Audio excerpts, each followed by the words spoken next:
আসসালামু আলাইকুম। আপনারা সবাই কেমন আছেন? আলহামদুলিল্লাহ আমি অনেক ভালো আছি। দেশ এবং দেশের বাহির থেকে যারা সারামশের ব্লগ দেখছেন তাদের সবাইকে স্বাগতম। যাই হোক, ভুলে বলে ফেলেছি ভালো আছি, কিন্তু আমি ভালো নেই। আপনাদের সঙ্গে আজকে একটা কথা শেয়ার করি। আম্মু আমাকে একদিন হঠাৎ করে বলল, এই বলতো কবিতা। আমি বললাম কবিতা।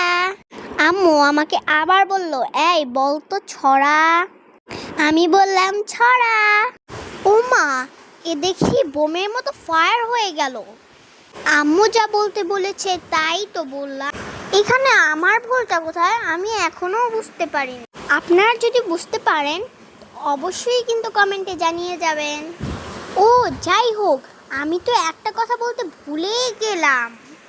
এটা কিন্তু ঝাল ঝাল গরু মাংস রেসিপি। যারা রান্না করতে চান তারা অবশ্যই রেসিপিটি দেখে রান্না করে ফেলবেন। আপনারা আমাদের ব্লগে সাবস্ক্রাইব করবেন। আল্লাহ হাফেজ।